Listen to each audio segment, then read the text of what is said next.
پاکستان اپنی 75 سالہ تاریخ میں 22 بار آئی ایم ایف کے پاس جا چکا.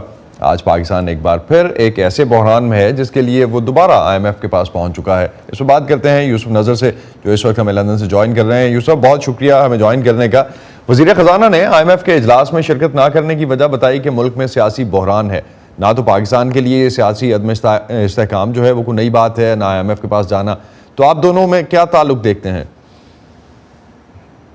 دیکھیے انہوں نے جو کہا ہے وہ تو آپ نے سن ہی لیا, لیکن کچھ ذرائع کے مطابق وہ کوشش کر رہے تھے کہ ان کو اپوائنٹمنٹ مل جائے آئی ایم ایف کی ہیڈ سے, لیکن وہ اس اپوائنٹمنٹ ان کو نہیں ملا. تو میرے خیال سے انہوں نے شاید یہ بہتر سمجھا کہ وہ واشنگٹن نہ جائیں.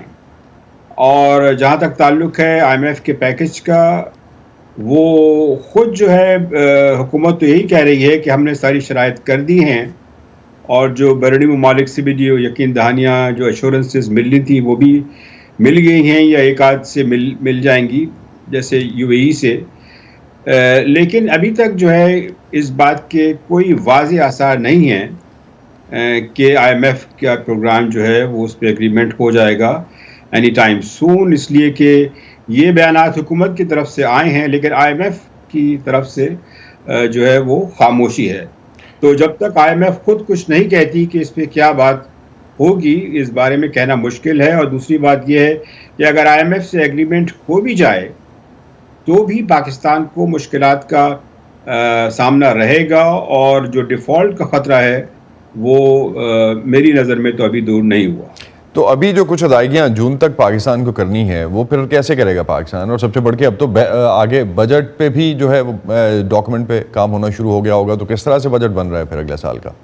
دیکھیے بجٹ تو خیر جس طرح سے بن رہا ہے وہ تو آپ ان سے پوچھیے, لیکن جہاں تک تعلق ہے ادائیگیوں کا, پاکستان کے پاس تو یہ $4 بلین کے ریزروز ہیں, اور امپورٹس جو ہیں وہ بالکل جو ہے انہوں نے بہت زیادہ اس پہ ٹائٹ کنٹرول کیا ہوا ہے, تو اس وجہ سے تھوڑی سی اس سے سہارا ملا ہے. لیکن یہ ایک ٹیمپرری بات ہے, آپ مستقل تو ایسا نہیں کر سکتے کہ آپ ساری جو ہے امپورٹ کرنا بند کر دیں, اس لیے کہ پاکستان کی جو معیشت کا دار و مدار ہے وہ بڑی حد تک جو ہے درآمدات پہ ہے.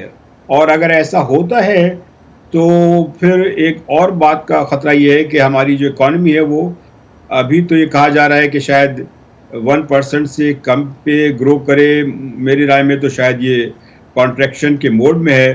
تو ایک اور جو بڑا رسک ہے کہ اکانومی میں بھی اور کانٹریکشن آ سکتا ہے, اور یقیناً اس کا کوئی سمپل کوئی سلوشن تو نہیں ہے, لیکن ورسٹ کم ٹو ورسٹ یہی ہوگا کہ پاکستان اگر آئی ایم ایف سے امداد نہیں ملتی ہے, دوسرے ممالک سے پیسے نہیں ملتے ہیں, تو پھر اس کے سوا تو کوئی چارہ نہیں رہے گا کہ ہم ڈیفالٹ کریں.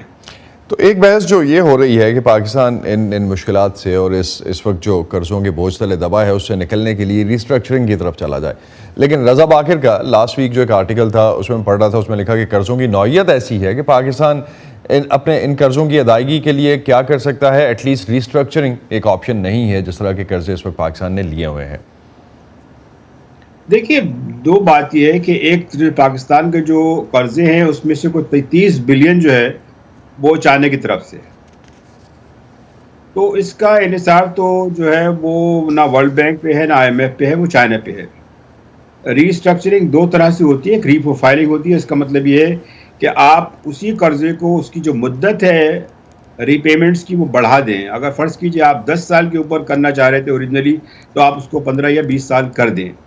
اس طرح کی جو ایڈجسٹمنٹ ہے وہ ابھی ریسنٹلی سری لنکا نے کی ہے. تو رضا باقر صاحب کا یہ کہنا ہے کہ ریسٹرکچرنگ بالکل نہیں ہو سکتی ہے, غلط ہے. میں اسے انہوں نے کہا مشکل ہے. ہاں نہیں, اگر مشکل ہے تو ٹھیک ہے, مشکل تو خیر ٹھیک ہے, مشکل تو ہے. اگر معاف کیجیے گا, آپ نے جو کہا تھا کہ نہیں ہو سکتی تو میں اس کی طرف کہہ رہا ہوں. اگر رضا باقر صاحب نے کہا ہے کہ مشکل ہے تو یقیناً مشکل ہے, یہ کوئی آسان تو نہیں ہے. اس کے لیے اکنامکس سے زیادہ جو ہے وہ پالیٹکس از امپورٹنٹ, اس لیے کہ جو ultimately World Bank I M F سے آپ کو بات کرنی پڑے گی, لیکن جو ان کے جو میجر جو ویسٹرن جو کنٹریز جو ہیں جو اس کے ممبرز ہیں, آپ کو ان کی بھی سپورٹ چاہیے ہوتی ہے. آئی ایم ایف یا ورلڈ بینک جو ہے وہ کچھ ساورن اسٹیٹس نہیں ہیں, ان کو ساورن اسٹیٹ سمجھنا غلط ہوگا.